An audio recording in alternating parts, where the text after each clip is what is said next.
विवेचना के पिछले अंक में हमने बताई थी भारत में चीनी मूल के लोगों के कैद होने की कहानी।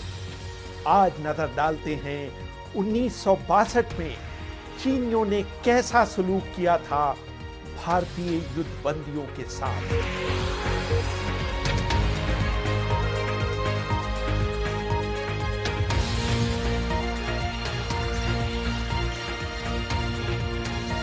विवेचना में अभिवादन स्वीकार करिए रेहान फजल का।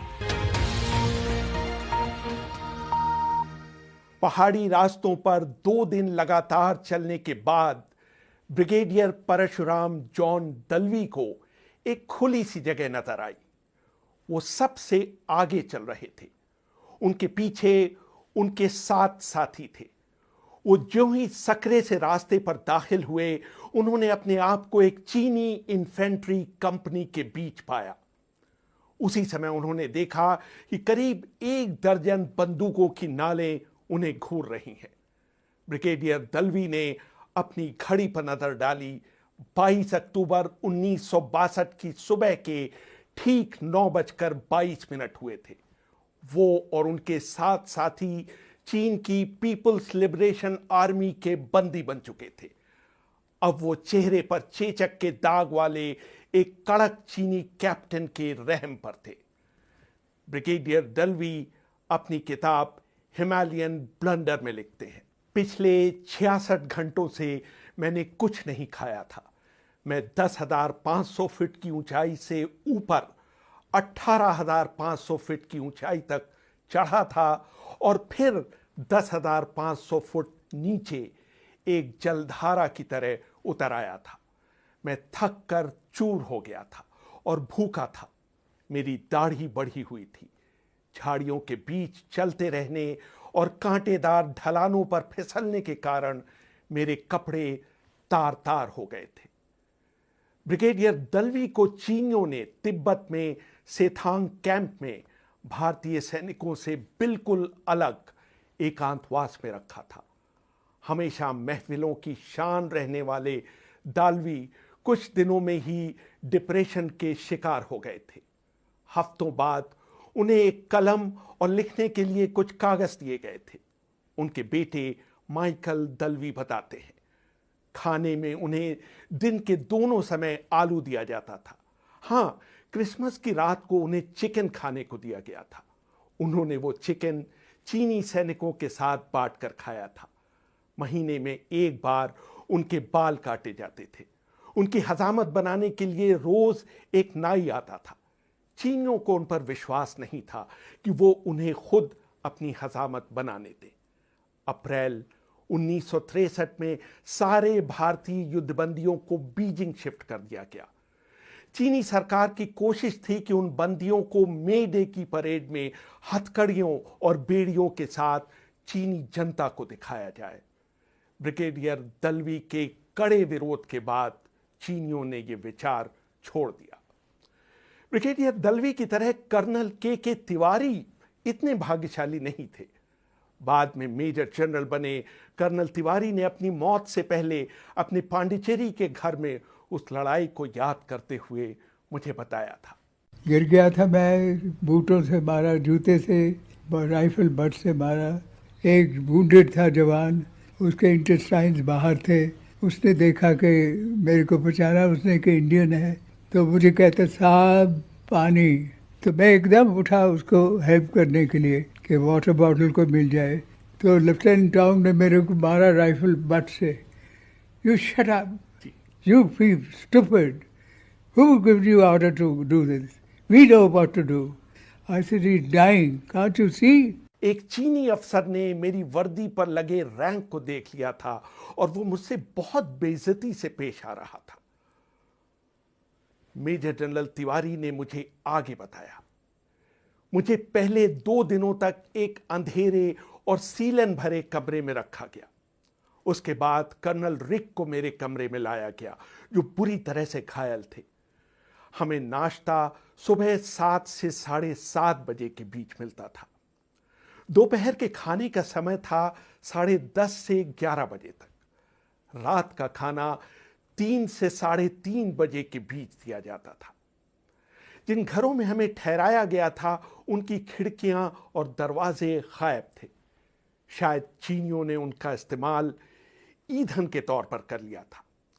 जब हमें अंदर लाया जा रहा था तो हमने देखा कि वहां पुआल का एक ढेर लगा हुआ था। हमने चीनियों से पूछा कि क्या हम इनका इस्तेमाल कर सकते हैं। उन्होंने हमारी गुजारिश मान ली। इसके बाद तो हमने उस पुआल को गद्दे के तौर पर भी इस्तेमाल किया और कंबल के तौर पर भी। चीनी जेलों में अपने दिनों को याद करते हुए मेजर जनरल तिवारी ने बताया कि चीनी अक्सर पब्लिक एड्रेस सिस्टम पर भारतीय संगीत बजाते थे।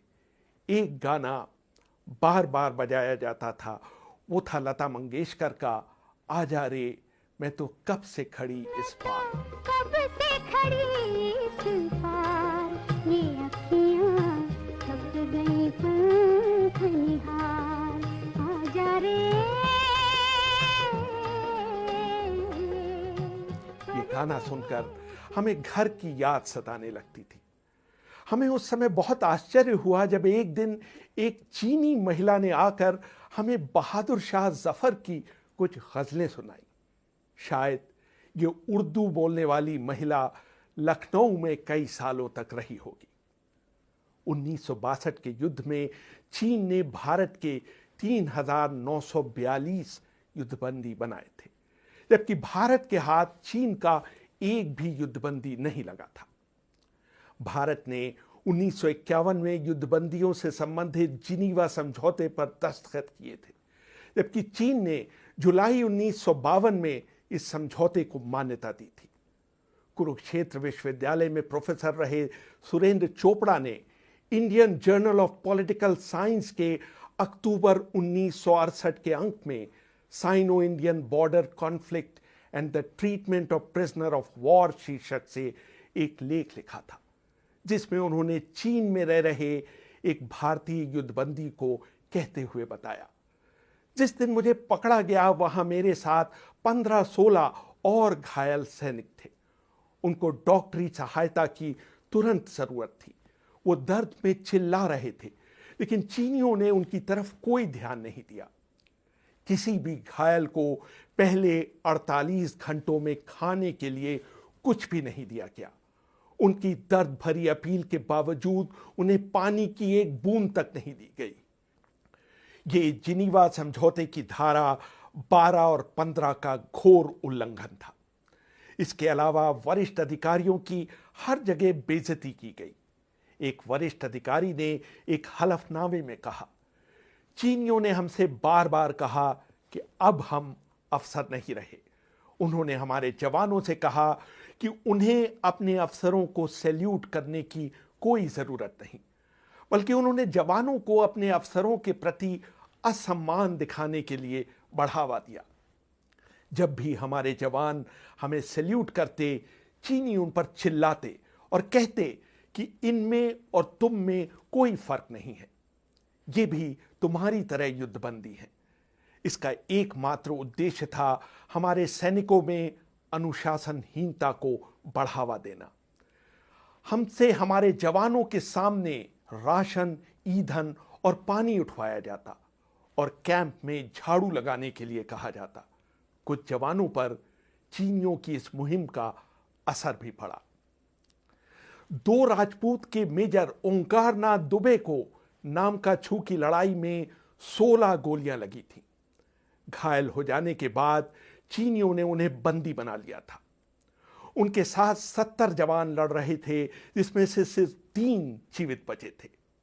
इस समय वाराणसी में रह रहे मेजर दुबे को तिब्बत में लहसा के पास मारमांग कैंप में युद्धबंदी के तौर पर रखा गया था।